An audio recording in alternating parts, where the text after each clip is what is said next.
आज हम आपके साथ एक और भयानक मामले पर नजर डालने जा रहे हैं और आज हम बात करने वाले हैं काव्या मुकुल केस के बारे में। इस घटना की शुरुआत होती है मध्य प्रदेश के जाने माने शहरों में से एक जबलपुर से। यह सिविल लाइंस थाना क्षेत्र के अंतर्गत रेलवे मिलेनियम कॉलोनी है। यहां मुख्य रूप से रेलवे में काम करने वाले कर्मचारी रहते हैं अपने परिवार के साथ। सरकारी क्वार्टर्स बने हुए हैं। इसी जगह आरबी 3 बाई 364 के फ्लैट में एक फैमिली रहा करती थी। इसमें थे घर के मुखिया राजकुमार विश्वकर्मा, इनकी 16-17 साल की बेटी काव्या विश्वकर्मा और 7-8 साल का बेटा तनिष्क विश्वकर्मा। बस यही 3 लोग थे। जो राजकुमार की पत्नी थी और दोनों बच्चों की मां थी, आरती विश्वकर्मा, वह मई 2023 में दुनिया छोड़कर चली गई थी। निधन हो गया था। उस दौरान ये लोग पूरी फैमिली और रिश्तेदारों के साथ जम्मू घूमने के लिए गए थे। वहां कटरा इलाके में आरती की अचानक तबीयत खराब हो गई थी, जिसके बाद हार्ट अटैक से उनका देहांत हो गया था। यह परिवार मूल रूप से एमपी के नर्मदापुरम के पिपरिया इलाके का रहने वाला था, लेकिन जबलपुर में रहता था। पिता राजकुमार विश्वकर्मा रेलवे विभाग में कार्यालय अधीक्षक थे। इनकी पोस्टिंग जबलपुर में थी। बच्चे भी यहीं पर रहकर पढ़ाई कर रहे थे। मां की मृत्यु ने पिता को काफी ज्यादा दुखी कर दिया था। बच्चे भी बहुत दुखी थे। यहां जबलपुर में तो राजकुमार को रोज सुबह 9-10 बजे ड्यूटी पर जाना पड़ता था, फिर शाम को 6 बजे के करीब घर पर लौटते थे। बच्चे भी स्कूल से आने के बाद घर पर अकेले रहते थे। कहीं अकेले रहकर मां की याद में बच्चे परेशान न हों, अकेला महसूस न करें, इसलिए पिता ने इन्हें पिपरिया भेज दिया था। खुद भी छुट्टी लेकर वहीं पर चले गए थे। वहां पर भरा पूरा परिवार था। जॉइंट फैमिली थी। दादा दादी, चाचा चाची, कजन, भाई बहन सभी लोग थे। पिता ने सोचा कि बच्चे सबके साथ रहेंगे तो मां की उतनी याद नहीं आएगी, फिर ये पढ़ाई लिखाई पर भी ध्यान दे पाएंगे। बीच बीच में राजकुमार को काम के सिलसिले में जबलपुर आना पड़ता था। बच्चों को भी पढ़ाई लिखाई और टेस्ट वगैरह के लिए यहां लाते थे। फरवरी 2024 के आसपास से दोनों बच्चों का एग्जाम शुरू होने वाला था। बेटे के बोर्ड्स के एग्जाम थे। ये 10वीं कक्षा में थी। इसी बीच राजकुमार दोनों बच्चों को पिपरिया से जबलपुर बुलवा लेते हैं। बेटा तनिष्क 4th क्लास में पढ़ता था। बेटे का तो यहां पर बिल्कुल भी मन नहीं लग रहा था। वह कहता कि इसे दादा के पास रहना है, वहीं ठीक है। पिता ने कहा कि एक बार एग्जाम खत्म हो जाए तो वहीं पर चले जाएंगे, वहीं एडमिशन करा देंगे। इनका भी मन यहां पर नहीं लग रहा था। इन्होंने अपने ऑफिस में पिपरिया टारसी में ट्रांसफर लेने के लिए आवेदन पत्र भी दे दिया था, जिसका जवाब आना बाकी था। अब 13 मार्च 2024 को बेटी काव्या का बोर्ड का एग्जाम खत्म होता है। 16 मार्च को बेटे का भी एग्जाम खत्म हो जाता है। उसके बाद 17 मार्च को बच्चे वापस पिपरिया चले जाते हैं। ट्रांसफर होने के बाद पिता भी वहीं पर शिफ्ट हो जाते हैं। इससे सभी लोग खुश थे। धीरे धीरे ये लोग मां के जाने से उबर रहे थे, लेकिन इन्हें क्या पता था कि इससे पहले ही इनके साथ एक अनहोनी होने वाली है। 15 मार्च 2024 शुक्रवार का दिन दोपहर के करीब 3 बजे एक रिश्तेदार राजकुमार के घर पर आते हैं। इन्होंने घर के मेन दरवाजे पर बाहर से ताला लगा हुआ देखा, लेकिन फिर भी ये दरवाजे को नॉक करते हैं, अंदर आवाज लगाते हैं, पर कोई भी जवाब नहीं मिलता। इसके बाद इन्होंने आसपास के था। राजकुमार भी अपनी ड्यूटी पर जाते हुए नहीं दिखाई दिए, न ही उनके बच्चे बाहर खेलने के लिए आए। ये सुनकर रिश्तेदार थोड़े चिंतित हुए। अब ये पिपरिया में राजकुमार के भाई को कॉल करते हैं। बताते हैं कि यहां पर तो ताला लगा हुआ है और परिवार का कुछ अता पता नहीं। दरअसल इसी 3 बजे के आसपास पिपरिया में रहने वाली एक लड़की ने अपने व्हाट्सएप पर राजकुमार के नंबर से आया हुआ एक मैसेज देखा था। राजकुमार विश्वकर्मा इसके चाचा लगते थे। काव्या इसकी कजन थी। वो मैसेज 4 सेकंड का एक वॉइस नोट था। उसमें काव्या की आवाज थी। काव्या ने बोला, मुस्कान जल्दी जबलपुर आओ, पापा और तनिष्क को मुकुल ने मार दिया है। ये मैसेज कजन को 3-4 घंटे पहले आया था, लेकिन ये उस समय अपना फोन यूज नहीं कर रही थी। जब फोन उठाया और व्हाट्सएप चेक किया, तब इन्हें यह वॉइस नोट मिला। इसको सुनते ही इनके पैरों तले जमीन खिसक गई। अब इन्होंने अपने पिता को यह सुनाया, बाकी घर वालों को भी सुनाया। सभी लोग इसे सुनकर घबरा जाते हैं। पिपरिया से जबलपुर लगभग 235 किलोमीटर दूर है। वहां पहुंचने में कम से कम 4 घंटे लग जाते हैं। इतना टाइम नहीं था जाने के लिए। फौरन कजन के पिता ने जबलपुर में रहने वाले अपने एक जानने वाले को कॉल किया। उनसे कहा कि राजकुमार के घर पर जाकर चेक कीजिए, ऐसी ऐसी बात है।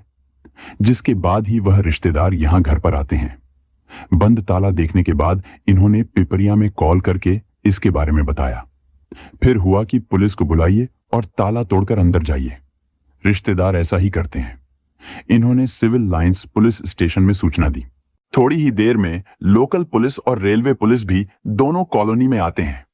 सबकी मौजूदगी में घर के मेन एंट्रेंस का ताला तोड़ा गया। अब पुलिस वाले घर के अंदर जाते हैं। यहां की दशा को देखकर सबके पैरों तले जमीन खिसक जाती है, क्योंकि यहां जगह जगह पर खून के छींटे थे। जब ये लोग किचन में गए तो वहां फर्श पर राजकुमार विश्वकर्मा खून से लथपथ पड़े हुए थे। लाश पॉलीथीन में लिपटा हुआ था। अब यह हुआ कि दोनों बच्चे कहां पर हैं। पुलिस इन्हें घर में ढूंढते हैं। हर कमरा, हर कोना छान मारा गया, लेकिन बच्चे कहीं पर भी नहीं मिले। राजकुमार का कत्ल हुआ था और दोनों बच्चे गायब थे। इसी बीच एक पुलिस वाले ने किचन के पास मौजूद फ्रिज पर कुछ निशान देखा, जैसे कि खून के धब्बे हों। हैंडल पर भी धब्बा था। यह फ्रिज चालू अवस्था में था, ऑन था। जब इसके दरवाजे को खोला गया तो अंदर से तनिष्क मिलता है। वह भी कंबल में और पॉलीथीन में लिपटा हुआ पड़ा था। फ्रिज से उसे बाहर निकाला गया। यहां राजकुमार और तनिष्क दोनों के सिर पर किसी भारी भरकम चीज से वार करने के निशान मिले। बड़े ही शातिराना तरीके से यहां पर सब कुछ अंजाम दिया गया था। इनके चोटों पर कपड़े बांधे गए थे बैंडेज के रूप में, ताकि खून का रिसाव जमीन पर ना फैले। खून को छुपाने की कोशिश की गई थी। बाथरूम में भी खून के अंश पाए गए। पुलिस को यह भी लगा कि यहां पर नाश्ता वगैरह भी किया गया होगा। खाने पीने के झूठे बर्तन थे, बचे हुए खाने थे। यहां अगरबत्ती की लकड़ी भी मिली। ऐसा लगा कि यहां पर खुशबू के लिए अगरबत्ती चलाया गया होगा, ताकि यह सुगंध शव के दुर्गंध में मिल जाए और किसी को शक ना हो। परिवार के 2 सदस्य तो मिल गए, पर तीसरी कहां पर है, यानी बेटी काव्या। अब उसको ढूंढने की प्रक्रिया शुरू होती है। यह भी डर था कि कहीं उसके साथ भी ऐसा कुछ तो नहीं हुआ है। काव्या ने अपने वॉइस नोट में एक लड़के का जिक्र किया था, जिसका नाम था मुकुल। भाई और पिता के कत्ल का इल्जाम इसी पर लगाया था। कहीं यही लड़का कत्ल के बाद काव्या को उठाकर तो नहीं ले गया। उधर पिपरिया में परिजनों को सब कुछ पता तो चल ही चुका था। वो लोग भी यहां के लिए रवाना हो जाते हैं। एक रेलवे अफसर के घर में एक सरकारी क्वार्टर में उनकी और उनके बेटे के साथ ऐसी चीज हुई थी। बेटी भी लापता है। यह मामला न्यूज में आने लगा। संगीन मामला तो था ही। पुलिस ने भी काफी तेजी से अपनी जांच शुरू कर दी। शुरू में 4 टीम्स बनाई जाती हैं। सबको अलग अलग काम सौंपे गए। पुलिस के पास शुरू से ही एक लीड थी, मुकुल। यह लड़का यहां जबलपुर के मिलेनियम कॉलोनी में राजकुमार विश्वकर्मा का पड़ोसी था। फ्लैट नंबर 361/6 में रहता था। इसके घर में माता पिता, एक बड़ा भाई और एक बहन थी। पुलिस जब कॉलोनी के सीसीटीवी चेक कर रही थी तो इसी 15 मार्च की दोपहर 12:30 बजे के आसपास की एक फुटेज सामने आती है। इसमें मुकुल सिंह स्कूटी पर सवार होकर कॉलोनी से बाहर जाते हुए नजर आ रहा था, लेकिन वह अकेला था। उसके साथ काव्या नहीं थी, लेकिन उसने कुछ सामान भी लिए हुए थे। पुलिस और आगे की फुटेज चेक करती है। मुकुल के यहां से निकलने के करीब 10 मिनटों बाद काव्या विश्वकर्मा भी कॉलोनी से बाहर जाते हुए दिखाई देती है। इसमें यह पैदल चल रही थी। इसके पास कोई सामान नहीं था, मगर उसके हाथ में पुलिस को एक मोबाइल फोन दिखाई दिया। लेकिन इसका फोन तो घर पर मौजूद है। फिर इसने किसका फोन लिया हुआ है? पता चला कि घर पर काव्या के माताजी का भी फोन रहता था, जो गायब है। यानी काव्या अपनी मां का फोन ली हुई है। ये लड़की भी उसी दिशा में गई जिस दिशा में मुकुल स्कूटी से गया था। पुलिस ने पहले सोचा गया था कि काव्या के साथ भी कुछ हुआ होगा, मगर ये तो कैमरे में जीवित दिखाई दी। जिस दिशा में दोनों बारी बारी गए थे, पुलिस ने वहां के रास्तों के फुटेज चेक किए। यह स्कूटी पास के railway station Madan Mahal railway station गई थी। जब पुलिस रेलवे स्टेशन के फुटेज चेक करती है तो वहां के पार्किंग एरिया में मुकुल सिंह के साथ काव्या उसकी स्कूटी पर बैठी हुई नजर आती है। ये दोनों कॉलोनी से अलग अलग निकले थे, मगर यहां रेलवे स्टेशन के कैमरे में एक साथ दिखाई दिए। काव्या स्कूटी से उतरती है, फिर मुकुल ने स्कूटी को पार्क कर दिया। उसके बाद दोनों रेलवे स्टेशन के अंदर चले जाते हैं। ट्रेन पकड़ने इतना पता चलते ही पुलिस की टीम पार्किंग एरिया में गई, वहां से स्कूटी को बरामद कर लिया। पुलिस ने उस समय के दौरान आने जाने वाली जितनी भी ट्रेनें थीं, उनके बारे में पता किया। साथ ही रेलवे स्टेशन के अंदर की फुटेज भी चेक करते हैं, आखिर ये लोग किस ट्रेन में बैठे होंगे। पुलिस और परिजनों को लगा कि मुकुल लड़की पर दबाव बनाकर उसको अपने साथ ले जा रहा है, क्योंकि इसके पीछे बहुत बड़ा एक रीजन था। परिजनों के अनुसार सितंबर 2023 में मुकुल काव्या को लेकर गायब हो गया था। पिता राजकुमार ने सिविल पुलिस स्टेशन में मुकुल के खिलाफ बेटी के अपहरण की एफआईआर दर्ज कराई थी। 2 दिन तक तलाश करने के बाद पुलिस भेड़ाघाट में काव्या को रेस्क्यू करती है। लड़की 16 साल की थी और लड़का 21 साल का। नाबालिग बच्ची को इतनी समझ नहीं थी कि वह खुद से निर्णय ले सके। मुकुल ने उसको बहला फुसलाकर अपने साथ ट्रेन से एक रिजॉर्ट में लेकर गया था, उसके साथ अवैध संबंध बनाए। इसके चलते मुकुल पर पॉक्सो एक्ट भी लगता है। 29 सितंबर 2023 को 15 दिनों तक जेल में रहने के बाद मुकुल को हाई कोर्ट ने जमानत दे दिया था। अब इतने संगीन चार्जेस पर इसको जमानत कैसे मिल गया, वो भी इतनी जल्दी, ये अभी आपको आगे पता चल जाएगा। मुकुल ने इसी केस के चलते परिवार से दुश्मनी पाल ली होगी। उन्हीं अनैतिक संबंध के फोटो और वीडियो बनाए होंगे, जिसके आधार पर वो लड़की को ब्लैकमेल कर अपने साथ ले जा रहा है, और उसके पिता और भाई का कत्ल भी कर दिया। खैर, इधर जब पुलिस रेलवे स्टेशन के अंदर की फुटेज चेक कर रही थी, इसमें मिला कि ये प्लेटफॉर्म नंबर 1 से अंदर तो गए थे, लेकिन प्लेटफॉर्म नंबर 4 से बाहर आ गए।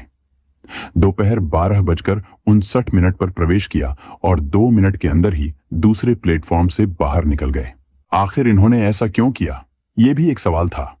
ऐसे ही पुलिस सीसीटीवी के जरिए मुकुल और काव्या का पीछा कर रही थी। स्टेशन से बाहर निकलने के बाद दोनों बस स्टॉप पर जाते हुए दिखाई दिए। ये एक पीली रंग की बस में जाकर बैठते हैं, जिस पर कृष्ण कुंज लिखा हुआ था। अब पुलिस इस बस के ड्राइवर और कंडक्टर के बारे में पता करती है। कई सारी टीम्स बनाई गईं। 4 टीमें तो परिजनों और पड़ोसियों से पूछताछ कर रही थीं। शव को पोस्टमार्टम के लिए अस्पताल भिजवा दिया गया था। आगे 16 मार्च को इनका पोस्टमार्टम होता है। इधर पुलिस उस बस के बारे में पता कर लेती है। उसके कंडक्टर से पूछा गया, वह इन दोनों को पहचान जाता है कि हां, यह दोनों उसी बस में बैठे थे। उसने अपने रिकॉर्ड चेक किए, बताया कि लड़का और लड़की ने कटनी तक की टिकट कटाई थी, मगर बस जब आधारताल नामक जगह पर पहुंची तो दोनों बस को रुकवाकर वहीं पर उतर जाते हैं। कहते हैं कि दवाई लेनी है। अब पुलिस की टीम आधारताल गई, वहां के कैमरे चेक किए, अलग अलग बसों के ड्राइवर और कंडक्टर से पूछताछ किया गया।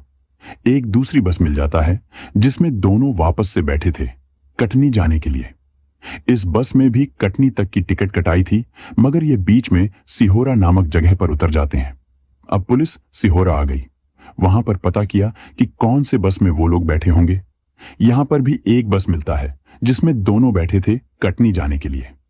ये लोग इसी बस से कटनी तक जाते भी हैं। जबलपुर से कटनी बस लगभग 95 किलोमीटर दूर है। एक बस से डायरेक्ट ही जा सकते हैं। फिर भी यहां पर मुकुल ने काव्या के साथ 3-3 बसें चेंज की। अब ऐसा क्यों किया? कटनी के बाद पुलिस इन्हें ट्रेस नहीं कर पाती है। ये लोग कटनी में ऐसी जगह पर उतरे जहां न तो कोई कैमरा था और न कोई भीड़ भाड़ थी, इसलिए यहां से ये गायब हो गए। पुलिस की जद्दोजहद यहीं पर ठहर जाती है। काव्या अपनी मां का फोन लेकर गई थी, जो कि स्विच ऑफ था। मुकुल ने भी कोई और नंबर ले रखा था, उसका भी फोन स्विच ऑफ था। अब इन दोनों की लोकेशन कैसे पता किया जाए? फिर भी पुलिस ने इनके फोन को सर्विलांस पर रखती है। बैंक अकाउंट्स पर भी नजर रखा जाने लगा, क्योंकि काव्या अपने पिता के एटीएम कार्ड भी लेकर गई थी। मुकुल के घर पर भी जाकर पूछताछ किया जाता है परिजनों से। यहां घर पर मुकुल के बड़े भाई थे। मुकुल के पिता आरपी सिंह कहीं गए हुए थे और मां और बहन तो 22 फरवरी से ही नानी के घर आगरा गई हुई थी, जो कि उत्तर प्रदेश में है। आरपी सिंह मूल रूप से मथुरा के रहने वाले थे। इन दोनों जगहों का पता चलते हैं पुलिस ने मथुरा और आगरा के साथ अयोध्या और वाराणसी के पुलिस से भी बात किया, उनको भी अलर्ट किया। क्या पता कि मुकुल काव्या को लेकर वहीं पर गया हो। मुकुल के बारे में थोड़ा और बात करें तो उसने 12वीं तक पढ़ाई की थी, वो भी जैसे तैसे। इसका पढ़ाई में बिल्कुल भी मन नहीं था। इसका ज्यादातर समय जिम में बीतता था। एक्सरसाइज करते हुए। इश्क मॉडलिंग का भी बहुत शौक था। ये सोशल मीडिया पर भी काफी एक्टिव रहता था, अपनी बॉडी बिल्डिंग की फोटोज वगैरह अपलोड करता। 12वीं पूरी होने के बाद पिता ने इसे आगे की पढ़ाई के लिए विशाखापट्टनम भेज दिया। पिता भी रेलवे में कर्मचारी थे। कुछ वक्त विशाखापट्टनम में रहने के बाद ये लड़का बिना कॉलेज में इन्फॉर्म किए, बिना घर वालों को बताए वापस जबलपुर आ जाता है। पुलिस कॉलोनी के पिछले दिनों की सीसीटीवी फुटेज भी चेक कर रही थी, यानी घटना से पहले की। 16 मार्च को पोस्टमार्टम पूरी होने के बाद राजकुमार और तनिष्क के शव परिजनों को सौंप दिए गए। इसी दिन पिपरिया में इनका अंतिम संस्कार हुआ। राजकुमार की फैमिली में कोई नहीं बचा था, बस काव्या बची थी जो मुकुल के साथ गायब थी।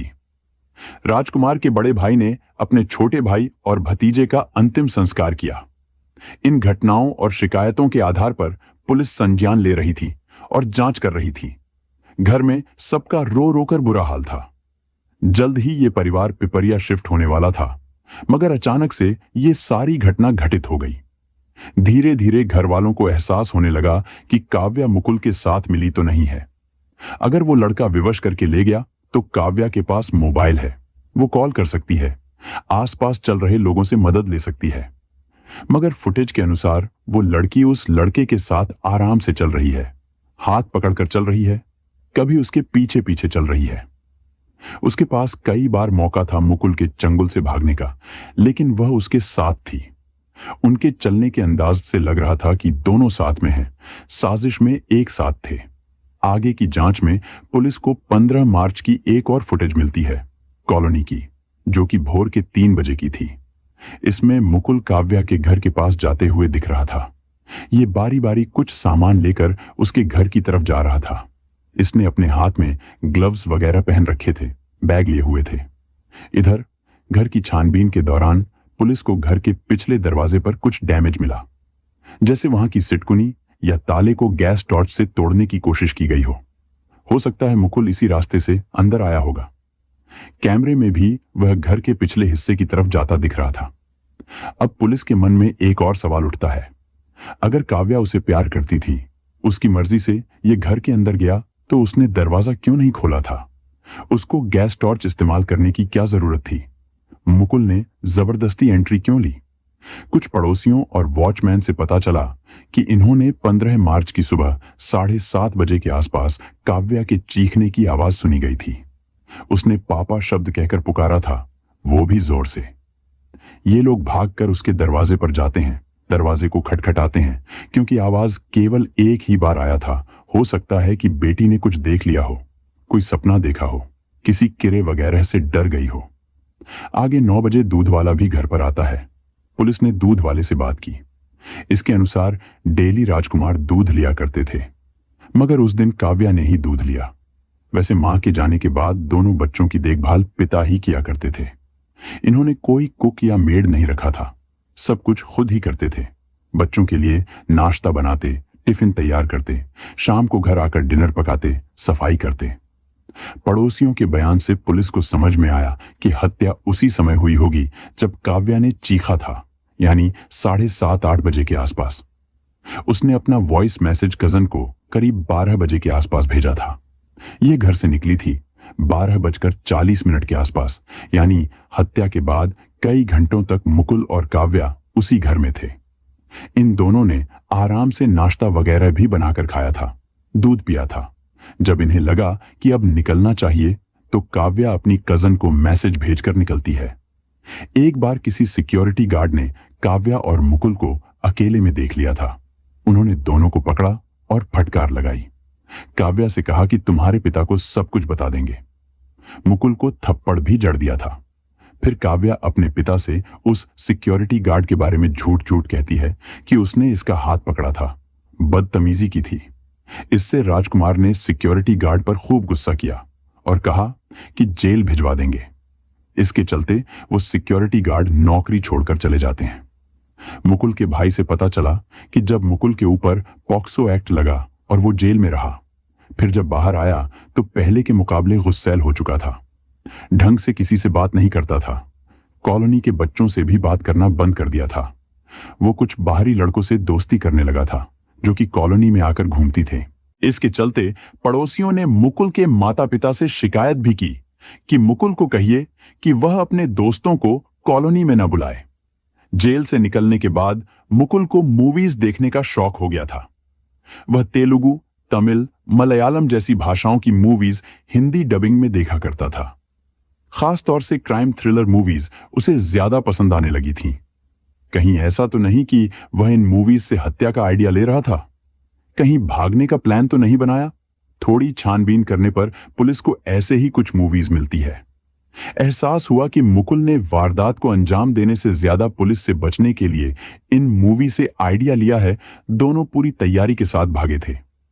मुकुल ने अपनी सर्टिफिकेट, लीगल डॉक्यूमेंट वगैरह भी रख लिए थे, जो भी एक नौकरी में चाहिए होते हैं। क्या पता कि दोनों भागकर कहीं सेटल हो जाएं। काव्या अपने पिता का एटीएम कार्ड लेकर गई थी, जिसे पुलिस फ्रिज नहीं करती है। सोचा कि इसके जरिए लोकेशन पता करेंगे कि वो कहां कहां पर हैं। 17 मार्च को काव्या अपना फोन ऑन करती है। कुछ वक्त के लिए एटीएम से 10,000 भी निकाले गए। 18 मार्च को इनकी लोकेशन पूरे में मिली। वहां पर एक रेस्टोरेंट में काव्या ने एटीएम से पेमेंट किया था। फौरन पूरे की पुलिस को अलर्ट किया गया। यहां से भी एक टीम वहां के लिए रवाना होती है। लेकिन जब तक पुलिस यहां पर पहुंची, ये रेस्टोरेंट से गायब हो चुके थे। अब यहां के कैमरों से इनका पीछा किया जाता है। पता चला कि ये विशाखापट्टनम जा रहे हैं। अब टोटल 8 टीम्स इनके पीछे लगाई गई। पुलिस ने मुकुल पर 10,000 का इनाम भी रखा। देश के अलग अलग राज्यों की पुलिस को अलर्ट किया जाता है।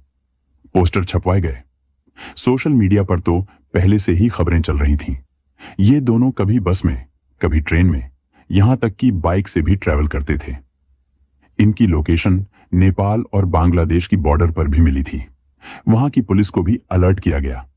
इनकी लोकेशन जबलपुर के बाद कटनी, इंदौर, पुणे, कलाबुर्गी, ओडिशा के कई जिले, कोलकाता, गुवाहाटी, वाराणसी, मथुरा की श्री कृष्ण जन्मभूमि जैसे अलग अलग लोकेशन में सीसीटीवी कैमरों में कैद हुए थे। फिर वृंदावन, चंडीगढ़, अमृतसर, हरिद्वार भी गए। अभी तक लगभग 60 से 65 दिन बीत चुके थे, यानी करीब 2 महीने, लेकिन पुलिस इन तक पहुंच नहीं पाई थी। अब तारीख आती है 28 मई 2024। रात का समय था। हरिद्वार के एक सरकारी हॉस्पिटल में उसके कंपाउंड से रक्षा समिति के एक महिला पुलिसकर्मी गुजर रही थी। इन्होंने एक बेंच पर किसी लड़की को सोते हुए देखा। उसके साथ एक लड़का भी था। ये पास जाकर उनको ध्यान से देखती है। पता चला कि ये दोनों तो वही हैं जिनकी तस्वीरें सोशल मीडिया पर पोस्टर के रूप में पूरे देश में सर्कुलेट हो रही थीं। इन्होंने आसपास के लोगों को बुलाया। सबके सामने इन दोनों से इनका नाम पूछा। लड़का कहता है कि वो अपना सामान लेकर आता है। फिर बताता है लड़की यहीं पर थी। लड़का चला गया और लौटा नहीं। लड़की अपना नाम बताती है, काव्या विश्वकर्मा। इसके बाद हरिद्वार पुलिस को सूचना दी गई। वो इसे अपने साथ ले गई। फिर हरिद्वार पुलिस ने जबलपुर पुलिस को सूचना दिया।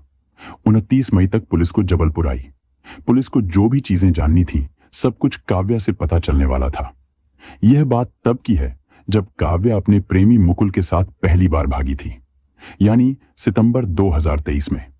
पिता के दबाव में उसे मुकुल के खिलाफ अनैतिक कृत्य की रिपोर्ट लिखाना पड़ा था। पिता रिश्ते के खिलाफ थे क्योंकि बच्ची बहुत छोटी थी, 10वीं में पढ़ती थी।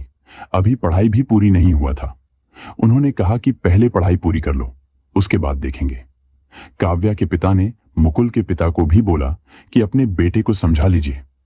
बेटी ने कोर्ट में मुकुल के समर्थन में बयान दिया था कि वह अपनी मर्जी से भागी थी। जो भी हुआ दोनों की सहमति से हुआ। इसके चलते 50,000 का पर्सनल बॉन्ड लेकर मुकुल को जमानत मिल गई। मोटे तौर पर अदालत इसलिए पैसे लेती है ताकि आरोपी फरार न हो जाए। बेल की प्रक्रिया पूरी होने के बाद पैसे लौटा दिए जाते हैं। एक तरह से ये एक तरह का सिक्योरिटी डिपॉजिट होता है। जब मुकुल 15 दिन जेल में रहने के बाद बाहर आया तो इससे दूर करने के लिए पिता ने काव्या को पीपरिया भेज दिया था। वहां पर अपनी भतीजी से भी कहा कि इस पर ध्यान रखना, मुकुल से बातचीत न करे। लेकिन मुकुल और काव्या मौज नामक एक ऐप पर एक दूसरे से बात करते थे। पिता ने इस पर बहुत सख्त निगरानी रखी थी। अब वह अपने पिता से ज्यादा मुकुल के साथ रहना चाहती थी। ये अपने पिता से परेशान हो चुकी थी। मुकुल ने इसको कहा कि हमारे प्यार के बीच एक दीवार खड़ी है जिसे हमेशा के लिए हटा देना चाहिए। काव्या भी बिना कोई सवाल किए, बिना विरोध किए अपने पिता के कत्ल के लिए मान जाती है। इसके बाद दोनों मिलकर प्लान बनाते हैं। मुकुल ने अलग अलग भाषाओं की Hindi dub crime thriller movies देखी। ये कई तरह के सामान ऑनलाइन मंगवाता है, जैसे गैस टॉर्च, ग्लव्स वगैरह। साथ में 2 चॉपर नाइफ भी ऑर्डर किए। ये बाजार जाकर खरीद सकता था, मगर इसने ऐसा नहीं किया, कहीं आगे चलकर दुकानदार पुलिस को बता ना दे। मुकुल ने कॉलोनी में रेकी की वॉचमैन को भी देखता था कि कब कौन सा वॉचमैन ड्यूटी पूरी होने के बाद कब जाता है। इसे पता चला कि रात में कोई भी वॉचमैन पूरी तरह से ड्यूटी नहीं देता है। इसका मतलब कि यह रात में काव्या के घर पर जा सकता है। इसे यह भी पता था कि यहां पर कैमरे लगे हुए हैं, मगर यह उसका कुछ नहीं कर सकता था। यह लड़का जो भी ऑनलाइन ऑर्डर करता था, उसे पास के रेलवे स्टेशन पर बुलाता था। जब पार्सल आने वाला हो तो यह स्टेशन पर जाकर खड़ा हो जाता, वहीं जाकर इंतजार करता। सामान रिसीव करने के बाद यह उसे गैराज में रख देता, जहां पर उसकी स्कूटी पार्क थी। यह गैस टॉर्च चलाने का तरीका सीखता भी है। ऑनलाइन इसे पता था कि काव्या का एग्जाम होने वाला है। वो जबलपुर जरूर आएगी और एग्जाम जब खत्म होगा तो वापस चली जाएगी। उससे पहले कुछ करना है। जब एग्जाम शुरू हुआ तो वह आती भी है। घटना से पहले 2 दिनों तक, यानी 13 और 14 मार्च को, काव्या और मुकुल सुबह 11 बजे भेड़ा घाट गए थे और शाम को 4 बजे लौटे थे। यानी पिता के ऑफिस जाने के बाद से लेकर उनके घर लौटने के पहले तक का समय ये मुकुल के साथ थी। 2 दिन दोनों आपस में मिलकर प्लान डिस्कस कर रहे थे। फिर 15 मार्च की भोर में करीब 3 बजे मुकुल सारे सामान लेकर काव्या के घर पर जाता है, जो भी इसने ऑर्डर करके मंगवाए थे। काव्या ने पीछे का दरवाजा खुला रखा था, जिसके बाद मुकुल सामान लेकर घर के अंदर आता है, बाथरूम में छुपा देता है, वहीं पर असेंबल करता है। दोनों सुबह होने तक काव्या के रूप में रहे शारीरिक संबंध बनाए हैं, अनैतिक क्रिया करते हैं। सुबह करीब 7:30 बजे पिता राजकुमार उठते हैं और किचन में आते हैं। तभी कुल्हाड़ी से मुकुल राजकुमार के सिर पर पीछे से वार करता है, कई बार। इस दौरान काव्या डर के मारे चिल्ला देती है। तभी पड़ोसी और वॉचमैन आवाज सुनकर आए थे, मगर उनके आने से पहले ही राजकुमार ने दम तोड़ दिया था। भाई तनिष्क भी नींद से जग गया था। वो इस घटना को होते ही देख लेता है। इसके बाद उसका भी वही हाल किया गया। लोग यहां पर आए, दरवाजा खटखटाया और चले गए। अब हत्या के बाद इन्होंने सफाई की, तनिष्क को फ्रिज में रखा, खुद को इन्होंने साफ किया बाथरूम में। गैस टॉर्च से मुकुल घर के पीछे के दरवाजे को डैमेज करता है ताकि लगे कि फोर्सफुल। काव्या ने वॉइस मैसेज में जो मुकुल का नाम लिया था, वो भी प्लान का एक हिस्सा था। मुकुल ने कहा कि सारा ब्लेम यही लेगा ताकि कोई तुम पर शक ना करें। इसके बाद उन्होंने शारीरिक भूख मिटाई, फिर खाना बनाकर खाया। ये घर में ही रहे। फिर आगे 12:30 बजे यहां से निकल गए। अगरबत्ती भी जलाकर रख दिया था ताकि दुर्गंध ना लगे, क्योंकि यहां पर कैमरे भी लगे थे। तो पुलिस को गुमराह करने के लिए बारी बारी कॉलोनी से निकलते हैं। खुद का फोन नहीं ले गए, कहीं पुलिस लोकेट ना कर सके। हत्या में उपयोग किए गए हथियार को साथ ले गए थे। रेलवे स्टेशन पर भी जाकर गुमराह किया कि ट्रेन से भागने वाले हैं, लेकिन बस से कट नहीं गए। वो भी 3 बसें चेंज करके, ताकि पुलिस इसमें उलझी रहे। कटनी के बाद ये इंदौर जाते हैं। जब तक इनके पास पैसे थे, ये ऐश करते रहे, अलग अलग जगहों पर जाते रहे। मुंबई से गोवा तक इन्होंने फ्लाइट में सफर किया। जब एटीएम से 1.5 लाख रुपए निकल गए और पुलिस कुछ कर नहीं पाई, तब अकाउंट को फ्रीज किया जाता है। अब दोनों को पैसों की कमी होने लगी। ये ट्रेन में सफर करने लगे, वो भी बिना टिकट के।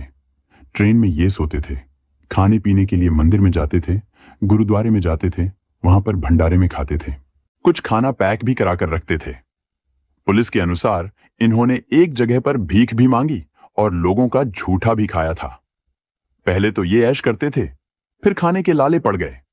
बीच में ये बेंगलुरु गए थे किसी दोस्त के घर पर। जब पता चला कि ऐसी घटना को अंजाम देकर आए हैं, तो दोस्त ने इन्हें जाने को कहता है।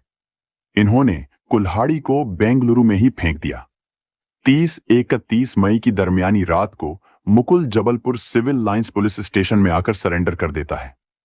इसको डर था कि कहीं काव्या इस पर ही सब कुछ ना मर दे।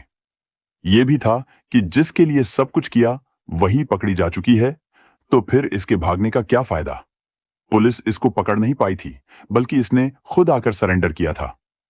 इसने अपने सीने पर एक टैटू भी बनवा रखा था जिसमें 5 चेहरे थे। ये तब बनवाया था जब नवंबर 2023 में जेल से छूटा था। इन 5 सिरों का मतलब था इसके 5 टारगेट थे जिन्हें ये भूल ना पाए, इसलिए टैटू बनवाया था। पहला टारगेट था काव्या के पिता, जिन्होंने केस कराया था। दूसरी थी काव्या, जिसने पिता का साथ दिया था। हालांकि बाद में इसे पता चला कि काव्या पिता के साथ नहीं है, उनके दबाव में बयान दिया था। आगे इसके ही बयान के आधार पर मुकुल को जमानत मिली। वो इसके साथ रहना चाहती थी, फिर मुकुल ने अपने टारगेट से इसको निकाल दिया।